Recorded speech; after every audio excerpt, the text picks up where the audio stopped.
तो आप सभी का quick study number 1 YouTube channel में आप स्वागत है। दोस्तों, इस वीडियो के माध्यम से हम लोग पढ़ने वाले हैं एनसीईआरटी का सार संग्रह जो कॉस्मॉस पब्लिकेशन का है। इसमें 15 सेट का सीरीज है, अलग अलग सब्जेक्ट वाइज सार संग्रह है एनसीईआरटी का, जो कक्षा 6 से लेकर 12 तक का सभी महत्वपूर्ण क्वेश्चन है और वन लाइनर है जो कि सभी प्रतियोगिता परीक्षाओं के लिए समान रूप से उपयोगी है। इसमें विशेष आकर्षक है कि इसमें अध्यायवार रिविजन नोट्स दिया गया है। इसका हम लोग इंडियन पॉलिटी का जो है अध्याय पढ़ रहे हैं। अभी 4 वीडियो ऑलरेडी इंडियन पॉलिटी संबंधित आ चुका है। अगर आप लोग नहीं देखे हैं, 5 वीडियो आ चुका है। अगर नहीं देखे हैं तो आप लोग जरूर देखें। ये छठा वीडियो है दोस्तों। ये एनसीईआरटी सार संग्रह नाम से हमारे चैनल की प्लेलिस्ट बना हुआ है, तो आप लोग वहाँ जाके इससे पहले का सभी वीडियो देख सकते हैं। तो चलिए हम लोग बिना टाइम गवाए शुरू करते हैं आज का ये इंडियन पॉलिटी का क्वेश्चन। तो दोस्तों, हम लोग ऑलरेडी 11 पेज तक जो है पूरा कंप्लीट कर चुके हैं 5 वीडियो में। तो आज ये छठा वीडियो है और इसमें हम लोग जो पढ़ने वाले हैं, इसमें नागरिकता के बारे में पढ़ने वाले हैं, सिटीजनशिप के बारे में। ठीक है। तो भारतीय नागरिकता प्राप्ति हेतु 5 प्रकार हैं। कौन कौन है? जन्म से नागरिकता मिलेगा, वंशाधिकार द्वारा, पंजीकरण के द्वारा, देशीकरण के द्वारा और भूमि के अर्जन के द्वारा। ये 5 तरीका है नागरिकता प्राप्त करने के लिए। नेक्स्ट क्वेश्चन है कि भारतीय संविधान किस प्रकार की नागरिकता प्रदान करता है? दोस्तों, भारतीय संविधान जो है एकल नागरिकता जो है प्रदान करता है, सिंगल सिटीजनशिप। ठीक है। संयुक्त राज्य अमेरिका जो है ने दोहरी नागरिकता के सिद्धांत को अपनाया है, यानी अमेरिका जो है दोहरी नागरिकता देता है। अगला देख लेते हैं कि नागरिक संशोधन अधिनियम 2019 जो सीए में किन देशों के हिंदू, बौद्ध, सिख, जैन, पारसी तथा ईसाई नागरिकों को भारत की नागरिकता प्रदान करने का प्रावधान है। दोस्तों, कहाँ के हैं? तो ये पाकिस्तान, बांग्लादेश और अफगानिस्तान, ये यहाँ के जो है हिंदू, बौद्ध, सिख, जैन, पारसी और ईसाई सबको नागरिकता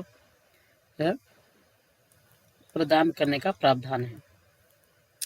अगला देख लेते हैं कि भारतीय नागरिक की नागरिकता किस आधार पर समाप्त हो सकती है? कैसे समाप्त होगी दोस्तों? या तो खुद स्वयं से परित्याग कर दे, या पर्यावसान कर दे, या वंचना के आधार पर ये जो है नागरिकता समाप्त हो सकती है।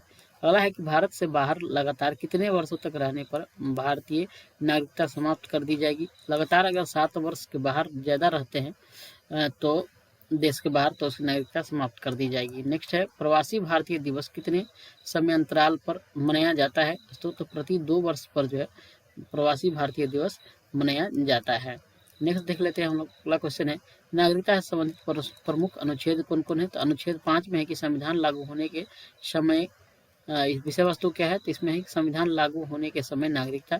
6 में है पाकिस्तान से भारत को प्रवचन करने वाले व्यक्तियों को नागरिकता का अधिकार। और 7 में है कि पाकिस्तान से प्रव्रजित व्यक्तियों के नागरिकता अधिकार। 8 में है भारतीय मूल के वैसे लोगों के नागरिकता अधिकार भारत के बाहर रह रहे हैं। 9 में है जिस व्यक्ति ने स्वेच्छा से विदेशी नागरिकता प्राप्त कर ली है उसकी भारतीय नागरिकता समाप्त मान ली जाएगी। 10वां अनुच्छेद में है कि नागरिकता संबंधित अधिकारों की निरंतरता। 11 में है कि संसद द्वारा कानून बनाकर नागरिकता अधिकारों का नियमन करना। नेक्स्ट है कि लक्ष्मीमल सिंघवी समिति किससे संबंधित है? दोस्तों, ये दोहरी नागरिकता से संबंधित है, लक्ष्मीमल सिंघवी समिति। किसी व्यक्ति द्वारा भारतीय बैंकों में धन जमा करके भारत की नागरिकता नहीं प्राप्त की जा सकती है। अगर कोई व्यक्ति भारतीय जो है बैंक में अपना धन जमा करे तो उससे क्या भारत की नागरिकता प्राप्त होगी? तो बिल्कुल नहीं होगी। ठीक है।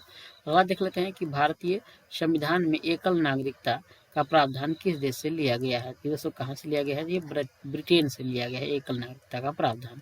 अगला है भारतीय मूल के व्यक्ति का कार्ड धारक भारत में नहीं खरीद सकता है क्या? तो ये दोस्तों कृषि भूमि जो है नहीं खरीद सकता है। अब हम लोग देख लेते हैं इसमें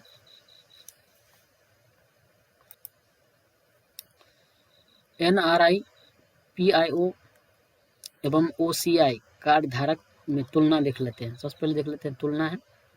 NRI है, यहाँ PIO है और यहाँ पर OCI है, यानी विदेशी भारतीय नागरिकता, भारतीय मूल के व्यक्ति और अप्रवासी भारतीय। सबसे पहले परिभाषा देख लेते हैं क्या होता है NRI का। भारतीय नागरिक जो साधारणतः भारत के बाहर निवास करता है, भारतीय पासपोर्ट धारक होता है, वो होता है प्रवासी भारतीय। और PIO बोला क्या होता है? भारतीय मूल के व्यक्ति क्या होता है? स्वयं या उसका कोई पूर्वज भारतीय नागरिक रहा है, वह वर्तमान में अन्य देश की नागरिकता प्राप्त है जिसका पासपोर्ट धारक है, तो वो PIO हो जाएगा, भारतीय मूल के व्यक्ति हो जाएगा। विदेशी भारतीय नागरिक कौन हुआ? एक व्यक्ति जो विदेशी भारतीय नागरिक कार्ड धारक हो तथा नागरिक अधिनियम 1955 के अंतर्गत क्या हो? पंजीकृत हो। अब नागरिकता की अर्हता क्या है? ये भारतीय नागरिक ही हैं, ये तो NRI तो भारतीय नागरिक ही हैं, और ये जो भारतीय मूल के व्यक्ति जो होगा वो भारत में कम से कम 7 वर्ष के निरंतर निवास के आधार पर आवेदन कर सकते हैं। ठीक है, और ये OICI क्या हुआ? विदेशी भारतीय नागरिक क्या हुआ? तो ये संविधान लागू होने या उसके बाद भारतीय नागरिक था उस भूभाग का निवासी जो स्वतंत्रता बाद भारत का अंग बना है। ठीक है, ये प्राप्त होने वाले लाभ कौन है? तो सभी लाभ जो सामान्यतः भारतीय नागरिकों को प्राप्त होता है उसको मिलेगा। इसको जो है दोस्तों PIO भारतीय मूल के व्यक्ति, इसको कोई विशेष लाभ नहीं होगा। इसको जो विदेशी भारतीय नागरिक है, एक FRRO व FRO वाले लाभ के साथ पंजीयन से छूट भारत में कितनी भी अवधि तक ठहराव के लिए होता है। ठीक है, वीजा इसको नहीं होता है, इसको होता है जीवन भर बिना वीजा आ सकते हैं। ठीक है, इसको वीजा नहीं लगेगा। ठीक है, इसको नहीं लगेगा, इसको लगेगा, और ये जीवन भर बिना वीजा के आ सकते हैं। मताधिकार क्या होता है? ये इसको दे दिया गया, मत देने का अधिकार इसको दिया, इसको नहीं दिया है, इसको भी नहीं दिया है। LM सिंघवी की अध्यक्षता में गठित समिति ने प्रतिवर्ष 9 जनवरी को भारतीय प्रवासी भारतीय दिवस मनाने की अनुशंसा की है। किसने की है? तो दोस्तों LM सिंघवी समिति ने प्रतिवर्ष 9 जनवरी को प्रवासी भारतीय दिवस मनाने की अनुशंसा की थी। अगला देख लेते हैं हम लोग, नेक्स्ट पेज है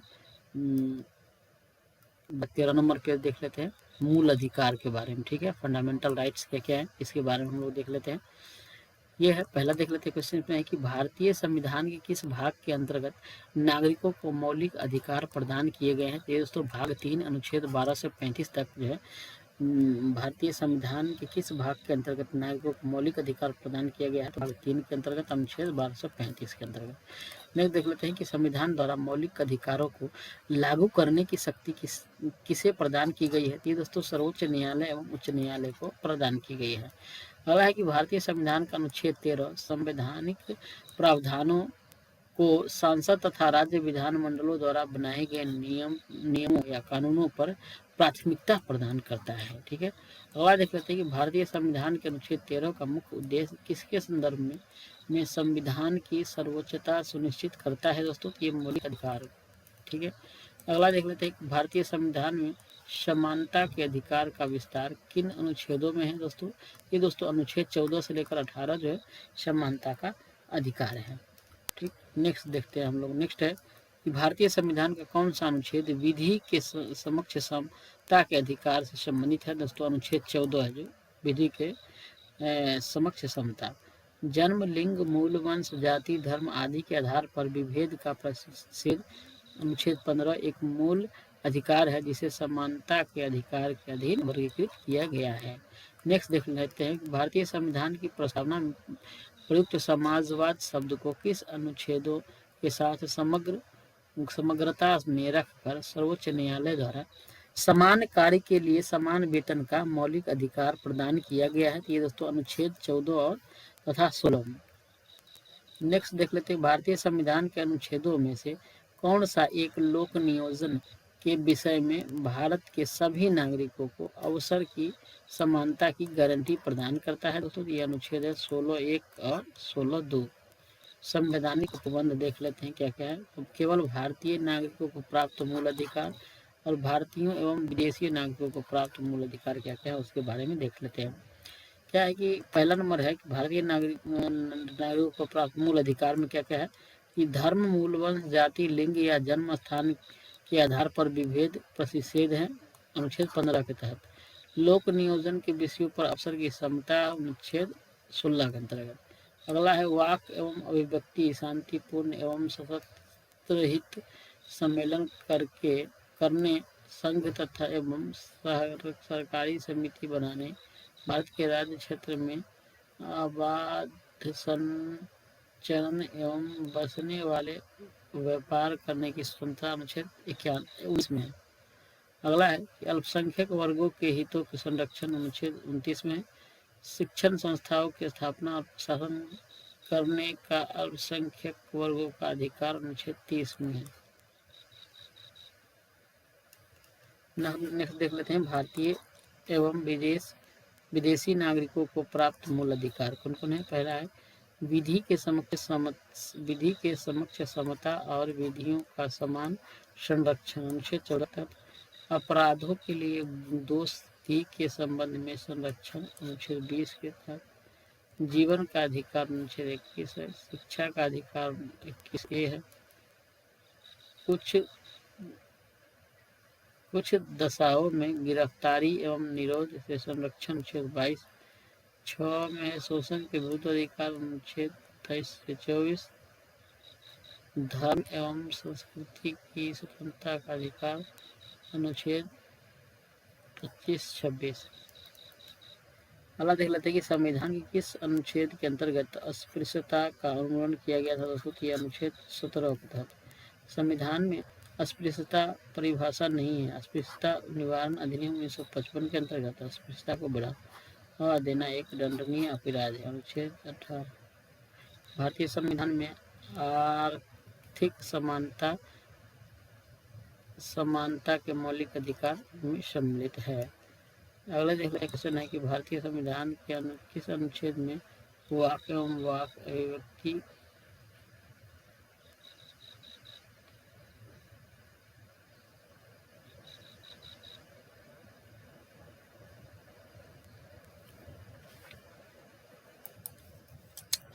भारतीय संविधान के किस अनुच्छेद में वाक एवं अभिव्यक्ति की स्वतंत्रता के मूल अधिकार का प्रावधान किया गया। अनुच्छेद 19 में किया गया। भारत के संविधान में प्रेस की स्वतंत्रता का प्रत्यक्ष प्रावधान नहीं है, परंतु यह स्वतंत्रता किस अनुच्छेद में अंतर्निहित है। दोस्तों ये अनुच्छेद 19 के फर्स्ट में अंतर्निहित है। तो दोस्तों हमारा वीडियो समाप्त हुआ। आज के लिए इतना ही। जय हिंद। दोस्तों मेहनत लगता है तो आप लोग वीडियो अच्छा लगे तो प्लीज़ लाइक करिए, अपने दोस्तों में शेयर करिए और चैनल पर पहली बार विजिट कर रहे हैं तो सब्सक्राइब जरूर करिए। जय हिंद।